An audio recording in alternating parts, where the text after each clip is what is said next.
Bonsoir à tous, soyez les bienvenus dans votre journal de l'Afrique. C'était donc la défaite de trop. Jean-Louis Gasset n'est plus à la tête de la sélection ivoirienne. Il a été remplacé par l'un de ses adjoints. Les éléphants avaient été humiliés comme jamais lundi soir à domicile. À la une également de ce journal, la visite très symbolique de Mahamat Déby en Russie, un pays frère, ce sont ses mots. Déterminé à étendre son influence sur le continent, Moscou soigne ses relations et concentre surtout ses efforts au Sahel.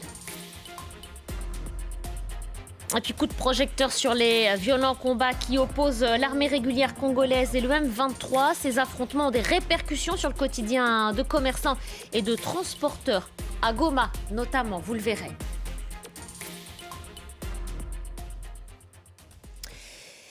Les Ivoiriens ne lui pardonnent pas. Le sélectionneur de l'équipe nationale, Jean-Louis Gasset, a été démis de ses fonctions. La Fédération ivoirienne de foot juge ses résultats insuffisants. Lundi soir, les éléphants ont été humiliés comme jamais sur leur pelouse. 4-0 pour la Guinée. C'était la défaite de trop. Je vous propose d'écouter ces quelques réactions. Équipe, entraîneur, président de tout cela, dehors. Et puis ce qui me fait mal, ils sont dans l'hôtel de luxe. Ils mangent bien. Et puis, oh non, ça fait mal, hein. Peut-être qu'ils ne voient pas comment la population souffre. Pour un entraîneur qui a combien de défaites pour des victoires, normalement, on ne devait pas le prendre pour être un entraîneur de la Côte d'Ivoire. De deux encore, il est très vieux pour une équipe très jeune. C'est honteux, au fait. Attends, on ne peut pas limoger le plus bas. Et toi qui es en haut. Aujourd'hui, tous les Ivoiriens sont fâchés. Vous voyez un peu l'ambiance de la CAN n'est plus comme au départ. Alors c'est salutaire. Moi je suis pour. On veut Drogba. Parce que vraiment, on voulait remplir poche là. Mais la honte sur le président, sur la population de Côte d'Ivoire. Douloureuse cette CAN pour d'autres. Clap de fin pour Djamel Belmadi. La déroute des Fennecs face à la Mauritanie hier lui a coûté sa place. Il quitte son poste après plus de 5 ans de service, 2 fois championne d'Afrique. L'Algérie a cette fois encore été éliminée dès le premier tour de la CAN D, la phase de poule. Moi, je suis un gagnant, je suis un compétiteur. Donc avant chaque match, j'estime que je pars pour gagner un match. Donc après, je ne suis pas, entre guillemets, Madame Soleil. Les résultats, je ne peux pas les prévoir à l'avance. La tournure des événements, je ne peux pas la prévoir à l'avance. Aujourd'hui, ça a été contre nous. J'en suis à notre 6e défaite en 6 ans dans une compétition aussi importante que celle-là. On en a conscience, on prendra nos responsabilités. Voilà, Djamel Belmadi qui assume toute la responsabilité de cet échec. Walid Regragui est suspendu, lui, 4 matchs, dont 2 fermes par la Confédération africaine de foot. Il avait eu de vifs échanges avec Chancel Mbamba dimanche à l'issue du match face à la République démocratique du Congo. Le sélectionneur marocain suit ce soir la rencontre avec la Zambie à distance. Il est interdit de terrain pour l'instant. Le Maroc a fait appel de la sanction, sachez-le. Revenons maintenant sur les rencontres de la soirée. Je le disais à l'instant, la Zambie face au Maroc. Et c'est Hakim Ziyech qui a ouvert le score. 1 but pour l'instant dans cette première mi-temps. Les Aigles de Carthage quittent, eux, la compétition après un match nul. L'actualité politique en Côte d'Ivoire, on y revient, mais pour une actualité politique moins sportive cette fois. Le principal parti d'opposition du pays s'est doté d'un nouveau président. Tidjam Thiam a été investi à la tête du PDCI. Il avait été plébiscité en décembre dernier lors du congrès du parti avec plus de 96% des suffrages exprimés. L'ancien banquier vise désormais la présidentielle de 2025. Je vous propose de l'écouter. Il faut continuer à réorganiser le parti et se mettre en ordre de bataille pour la conquête du pouvoir aux prochaines échéances électorales. Les grandes batailles se construisent dans l'union et la discipline.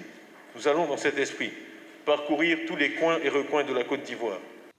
Je vous en parlais dans les titres, le rapprochement Moscou-N'Djamena sur invitation du Kremlin.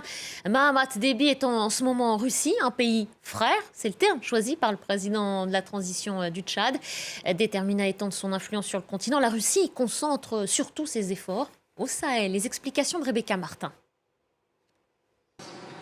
Le Tchad est à la recherche de nouveaux alliés et la visite de Mahamat Déby à Moscou est pour le moins symbolique. Vladimir Poutine a tenu à inviter le président de transition, qui est aussi désormais candidat à l'élection présidentielle prévue en fin d'année. Nous sommes heureux que vous ayez pu organiser un référendum sur la Constitution. Je suis sûr que des élections générales seront organisées à un niveau élevé dans un avenir proche. Et nous sommes très heureux que vous soyez en mesure de stabiliser et que vous ayez réussi à stabiliser la situation dans le pays. Nous vous soutiendrons de toutes les manières possibles. L'adoption de la nouvelle constitution tchadienne en décembre a ouvert la voie à un scrutin présidentiel qui pourrait légitimer le pouvoir dont a hérité le général Déby, à la tête du Tchad depuis le décès de son père en avril 2021. Mais pour la chercheuse Enrica Picot, il ne faut pas voir dans cette visite en Russie un éloignement avec la France. Dans un moment très sensible de sa transition, je pense qu'il est tout à fait compréhensible que le président Déby veuille élargir l'éventail de ses partenaires et utilise évidemment un pragmatisme qu'on a vu aussi parmi beaucoup d'autres chefs d'État. Le Tchad est le dernier partenaire privilégié de la France au Sahel. C'est le seul pays où l'armée française entretient encore un contingent, après le retrait du Mali, du Burkina Faso et du Niger en moins de 2 ans.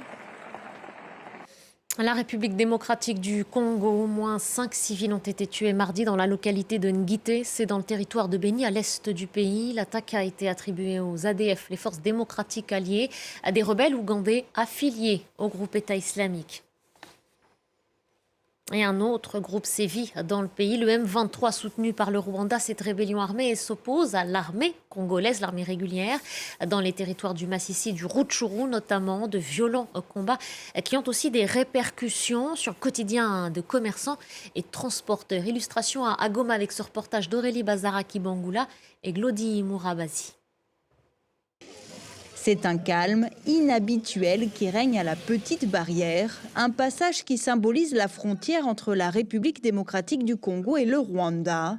Les charrettes qui transportent légumes et farines sont quasiment à l'arrêt depuis la montée des tensions entre les deux pays. Le travail ne se passe pas très bien à cause de la guerre. La frontière ferme à 15 h alors qu'avant, on travaillait même au-delà de 20 h. Il est difficile de gagner plus de $2, alors qu'avant, on en gagnait $20 par jour. Près de 50 000 transporteurs et commerçants franchissaient cette frontière tous les jours. Ils ne sont plus que 5 000 selon les associations locales.